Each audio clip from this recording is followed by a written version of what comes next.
नमस्कार छोट्या मित्रांनो, स्वागत आहे तुम्हा सगळ्यांचं बालसंस्कार कथामध्ये.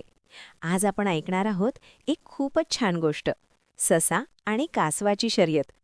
चला तर मग गोष्ट सुरू करूया. एका हिरव्या गर्द जंगलात खूप सारे प्राणी राहत होते. तिथे एक ससा होता. तो खूप वेगवान आणि थोडासा अभिमानी होता.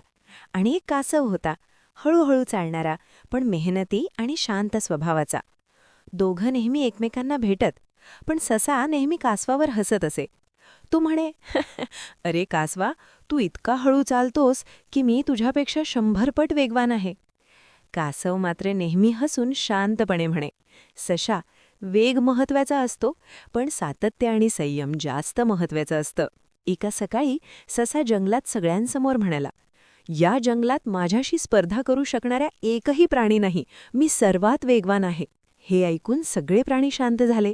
तेव्हा कासव पुढे आला आणि म्हणाला, सशा, जर तुला इतकी खात्री आहे तर माझ्याशी शर्यत लावशील का? ससा मोठ्याने हसला. तू माझ्याशी? तू माझ्या शर्यतीत भाग घेशील? अरे, तू पोहोचेपर्यंत मी 10 वेळा फेऱ्या मारून येईन. कासव शांतपणे म्हणाला, पाहूया कोण आधी पोहोचतं. मी प्रयत्न नक्की करीन. सगळे प्राणी आनंदाने ओरडले, हो हो, चला, ससा आणि कासवाची शर्यत होऊ दे. दुसऱ्या दिवशी जंगलात मोठा उत्सव लागला.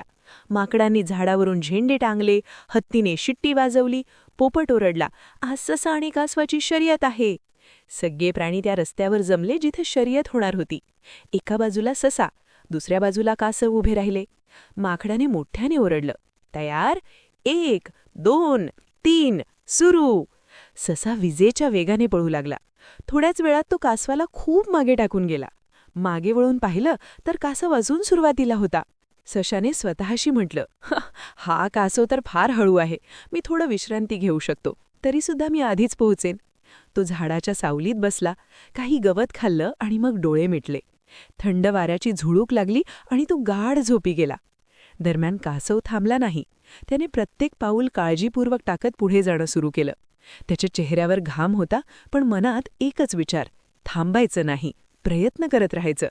कासवाने रस्त्यात पाहिलं, ससा अजूनही झोपलेला आहे. कासवाने विचार केला, आता थांबायचं नाही, फक्त 2 पावलं उरली आहेत, आणि त्याने हळूहळू चालत समाप्तीची रेषा ओलांडली. सगळे प्राणी आनंदाने ओरडले, कासव जिंकलं, कासव जिंकलं. तोपर्यंत ससा जागा झाला.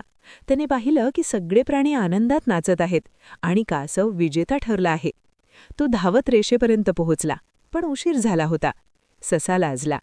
तो कासवाजवळ गेला आणि म्हणाला, मला माफ कर कासवा, मी तुला कमी समजलं. मला वाटलं की वेग सर्व काही असतो, पण आज समजलं की सातत्य आणि मेहनत यांनाच खरं महत्त्व आहे. कासव नम्रपणे म्हणाला, सशा, हारलास म्हणून वाईट वाटून घेऊ नकोस. या शर्यतीने आपल्याला शिकवलं की प्रयत्न थांबवू नयेत. हळूहळू पण सातत्याने चालणाऱ्या नेहमी जिंकतो. त्या दिवस नंतर ससा आणि कासव चांगले मित्र झाले. तात्पर्य, जीवनात वेगवान असणं महत्त्वाचं नाही, तर प्रत्येक पाऊल धैर्याने टाकणं, प्रयत्न करत राहणं आणि थांबू न देणं महत्त्वाचं आहे. तुम्हाला गोष्ट आवडली असेल तर लाईक करा, शेअर करा आणि बालसंस्कार कथाला सबस्क्राईब करा. पुन्हा भेटूया एका नवीन गोष्टीसोबत.